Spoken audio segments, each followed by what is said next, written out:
Bareng nih. Assalamualaikum warahmatullahi wabarakatuh. Mohon izin memperkenalkan diri, nama saya Irfan Mahyudin dengan NIM 0211222147. Perkenalkan, nama saya Ahmad Wibudin dengan NIM 0211222130. Di sini kita akan membacakan tentang perbandingan negara maju, berkembang dan tertinggal. Dan untuk negara majunya terdapat negara Italia, kemudian negara berkembangnya yaitu negara Sudan, dan negara tertinggalnya yaitu negara Timor Leste. Untuk yang pertama adalah negara maju yaitu Italia.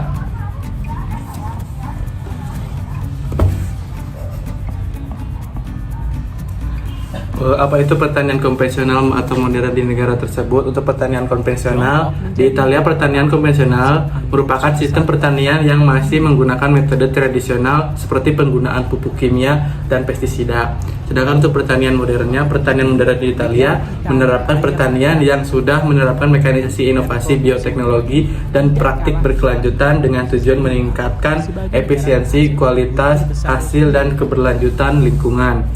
Lalu untuk pelaku dalam pertanian di Italia, yang pertama yaitu pertanian konvensional, petani, keluarga, perusahaan, agrikultur skala besar, tenaga kerja musiman. Selanjutnya untuk pertanian modern, petani muda atau generasi baru yang terdidik dan terbuka terhadap inovasi, teknologi, koperasi dan perusahaan besar, startup, agritech, serta lembaga penelitian dan universitas. Untuk waktu pertanian konvensional modern tersebut berkembang, yaitu pertanian konvensional mulai berkembang setelah revolusi hijau sekitar 1960 dengan penggunaan pupuk kimia, irigasi dan modern. Selanjutnya untuk pertanian modern di Italia dimulai pada abad ke-20, terutama setelah adanya program Common Agriculture Policy atau CAP yang mendorong digitalisasi dan pertanian ramah lingkungan. Untuk tempat pertanian konvensional atau modern diterapkannya di Italia, tepatnya di utara Italia dengan produksi tanaman jagung, gandum, dan anggur. Italia Selatan dengan dominasi tanaman zaitun, gandum, durum, dan buah sitrus. Selanjutnya adalah di pertanian modern, Lombardi dan Emilia Romagna dengan penggunaan pertanian presisi dan teknologi canggih. Daerah Tuscany dan Umbria merupakan daerah pertanian modern dan organik, serta Sisili dan Puglia dengan pengelolaan air produksi buah dapat mengatasi tantangan penambahan iklim dan mendegradasi bahan, menjadi daya saing untuk ekspor pangan. Italia meningkatkan efisiensi kerja dan produksi, mendukung ketahanan pangan, serta dapat mengurangi ketergantungan pada tenaga kerja.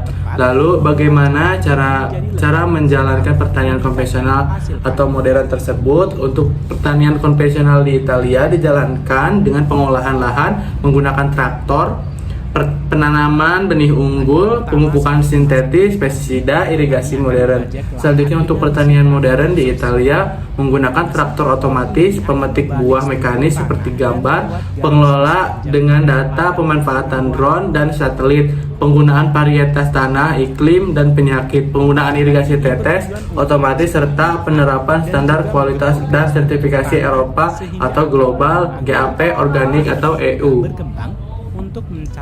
Untuk mengapa pertanian di negara Italia bisa maju?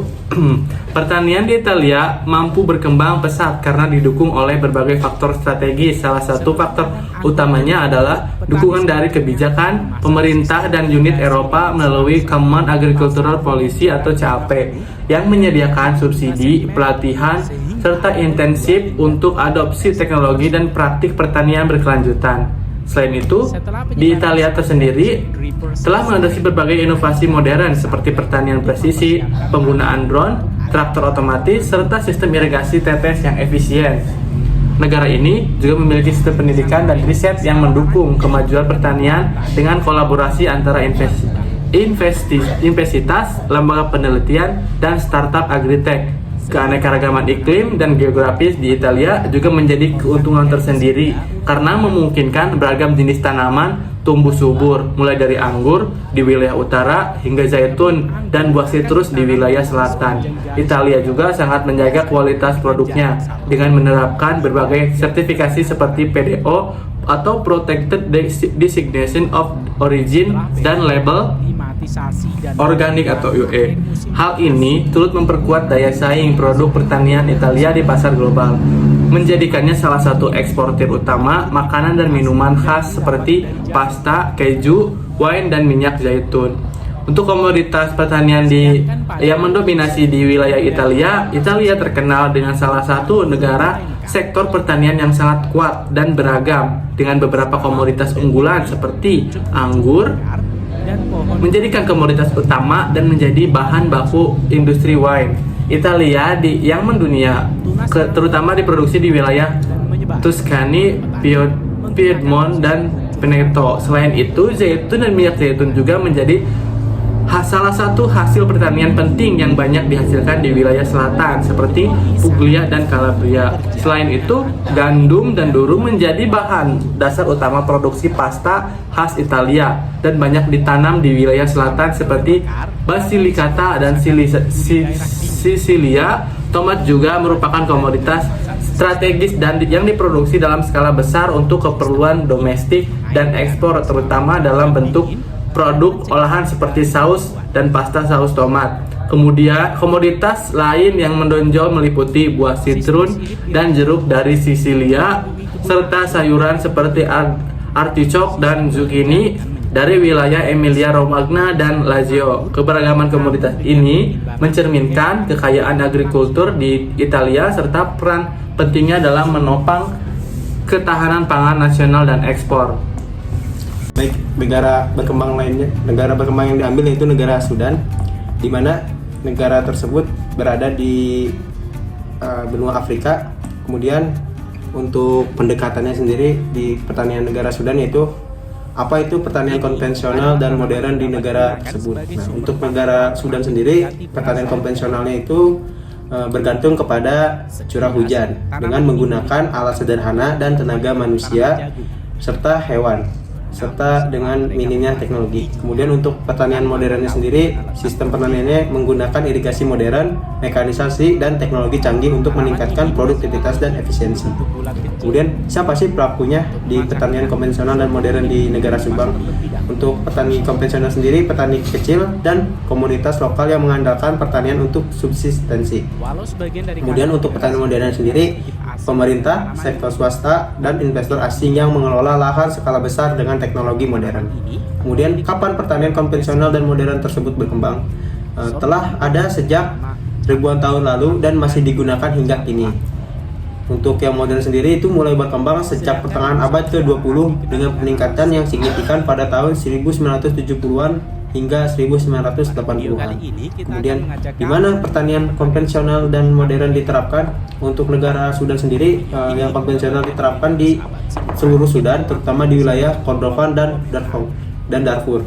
Kemudian untuk pertanian modernnya diterapkan di wilayah tengah dan timur Sudan seperti Al-Gedaref dan Blue Nile, serta proyek irigasi besar seperti skema Gezira. Kemudian mengapa pertanian modern dan konvensional itu penting? Untuk di negara Sudan sendiri, pertanian konvensional itu menyediakan makanan pokok bagi sebagian besar penduduk dan mempertahankan tradisi pertanian lokal. Dan untuk pertanian modernnya, meningkatkan produksi pangan nasional, ekspor dan ketahanan pangan melalui efisiensi dan skala produksi yang lebih besar. Bagaimana cara menjalankan pertanian konvensional dan modern di negara Sudan? Untuk konvensional sendiri menggunakan metode tradisional seperti bajak tangan, rotasi tanaman, dan bergantung pada musim hujan. Kemudian untuk yang modernnya menggunakan peralatan mekanis, sistem irigasi modern, dan praktik pertanian berbasis teknologi. Kemudian mengapa pertanian di negara Sudan bisa berkembang? Alasan yang pertama yaitu lahan pertanian yang luas dan subur. Sudan memiliki lebih dari 200 juta hektar lahan subur yang potensial untuk pertanian, terutama di sepanjang Sungai Nil dan anak-anak sungai lainnya. Ini menjadi modal alamiah penting bagi perkembangan sektor pertanian di negara tersebut. Alasan yang kedua yaitu keberadaan sistem irigasi yang besar. Sudan memiliki salah satu proyek irigasi terbesar di Afrika yaitu Gezira Scheme yang sudah beroperasi sejak era kolonial Inggris dan masih berperan penting dalam produksi kapas, gandum, dan pangan pokok. Kemudian alasan yang ketiga yaitu kebutuhan pasar domestik dan ekspor. Sektor pertanian di Sudan menyumbang sekitar 30-35% PDB nasional. Hingga hal tersebut menjadi sumber penghidupan bagi 70-80% penduduknya. Kemudian selain konsumsi domestik, hasil pertanian juga seperti kacang tanah, kapas, dan wijen juga diekspor ke Timur Tengah, Eropa, dan Asia. Kemudian komoditas apa sih yang mendominasi di negara Sudan? Untuk komoditas yang mendominasi itu pertama ada sorghum. Sorghum merupakan makanan pokok utama di Sudan yang digunakan untuk dikonsumsi pakan ternak. Kemudian gandum. Gandum sebagai bahan pangan pokok kedua setelah sorghum, terutama di wilayah utara dan sekitar Sungai Nil. Yang ketiga ada kapuk atau katun. Produk ekspor utama sejak era kolonial. Kapas ditanam secara intensif di wilayah proyek irigasi seperti Gezira dan Skeme. Kemudian kacang tanah merupakan salah satu komoditas unggulan di ekspor non-migas Sudan. Banyak ditanam di wilayah Kordofan. Kemudian ada wijen, komoditas ekspor penting terutama pasar Asia Timur Tengah yang sudah masuk ke 5 besar eksportir wijen dunia. Kemudian ada millet, tanaman yang berupa tanaman bijian penting di daerah kering dan semi kering yang banyak ditanam secara tradisional oleh petani kecil. Selanjutnya adalah negara tertinggal, yaitu negara Timur Leste. Untuk pertanian modern dan konvensional di Timor Leste, pertanian tradisional yang mengandalkan musim hujan, alat sederhana, dan tenaga manusia umumnya subsisten untuk kebutuhan rumah tangga. Selanjutnya untuk pertanian modern di Timor Leste, yaitu sistem pertanian yang memulai mengadopsi irigasi sederhana, pupuk buatan, bibit unggul, dan pelatihan teknis pertanian dari pemerintah dan NGO. Untuk selanjutnya, sila pelaku dari pertanian dan konvensional dan modern di Timor Leste. Yang pertama untuk pertanian konvensional yaitu petani lokal di desa-desa dan tokoh adat setempat. Selanjutnya untuk pertanian modern di Timor Leste yaitu pemerintah melalui Kementerian Pertanian atau NGO internasional serta sebagian petani muda yang memulai mengenal teknologi. Untuk kapan pertanian konvensional dan modern tersebut berkembang? Untuk pertanian konvensional sudah turun-temurun sejak sebelum kemerdekaan, masih dominan hingga sekarang. Untuk pertanian modern mulai diperkenalkan sejak 2002 pasca kemerdekaan dengan dukungan FAO dan ADB dan pemerintahan Timor Leste. Selanjutnya, untuk di mana pertanian konvensional dan modern tersebut diterapkan. Untuk pertanian konvensional, seluruh daerah perdesaan di Timor Leste, terutama di Baucau, Pikueku, Kopa 5, dan Bobonaro. Selanjutnya untuk pertanian modern di Timor Leste di proyek percontohan pertanian terpadu atau di Likuika, Baucau, dan sekitar Rendili. Selanjutnya, mengapa pertanian modern dan konvensional itu penting? Pertanian konvensional menjadi sumber pangan utama masyarakat, menjaga kearifan lokal dan menopang ekonomi pedesaan. Selanjutnya untuk pertanian modern mendorong peningkatan produktivitas, ketahanan pangan, serta pendapatan petani dan nasional. Selanjutnya, bagaimana cara menjalankan pertanian konvensional dan modern di negara tersebut?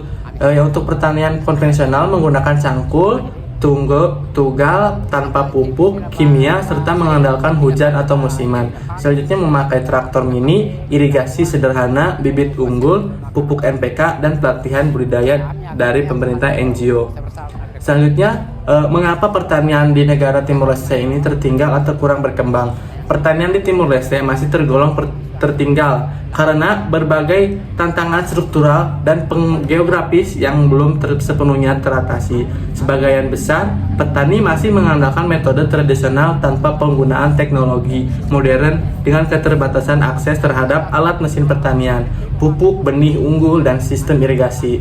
Infrastruktur pendukung seperti lain jalan, gudang, pasca panen, dan fasilitas pasar juga masih kurang memadai sehingga menyulitkan distribusi hasil pertanian ke pusat-pusat konsumsi. Selain itu, rendahnya tingkat pendidikan dan pelatihan petani menghambat adopsi inovasi pertanian, ketergantungan pada pertanian subsisten, dan pola tanam yang tidak efisien juga menyebabkan rendahnya produktivitas. Faktor iklim yang tidak menentu, musim kemarau panjang, serta degradasi lahan turut terpuruk kondisi pertanian di negara ini kurangnya investasi di sektor pertanian serta minimnya kebijakan pemerintah yang berpihak kepada modernisasi pertanian menjadi penyebab utama mengapa sektor ini belum berkembang secara optimal. Kemudian komoditas pertanian yang mendominasi di Timor Leste, walau meskipun pertaniannya masih tertinggal, Timor Leste memiliki sejumlah komoditas penting yang mendominasi dan menjadi andalan bagi masyarakatnya. Kopi merupakan komoditas unggulan sekaligus produk ekspor utama, terutama kopi Arabica yang tumbuh di daerah pegunungan seperti Elmera dan Ainaro. Selain kopi, komoditas lain yang cukup dominan adalah jagung dan padi, yang menjadi bahan makanan pokok bagi penduduk lokal. Kemudian ubi kayu, ubi jalar, dan kacang-kacangan seperti kacang tanah juga banyak dibudidayakan untuk konsumsi sehari-hari. Di beberapa wilayah, budidaya kelapa dan pisang cukup berkembang, terutama di daerah pesisir. Meski demikian, produktivitas dari komoditas tersebut masih tergolong rendah akibat minimnya teknologi, kurangnya dukungan kebijakan pertanian, serta infrastruktur pasca panen yang terbatas. Pengembangan sektor pertanian dengan pendekatan modern sangat diperlukan agar Timor Leste mampu meningkatkan ketahanan pangan dan kesejahteraan petani. Sekian dari kami, penjelasan dari perbandingan pertanian negara maju, berkembang, dan tertinggal dengan mengambil studi kasus negara Italia, Sudan, dan Timor Leste.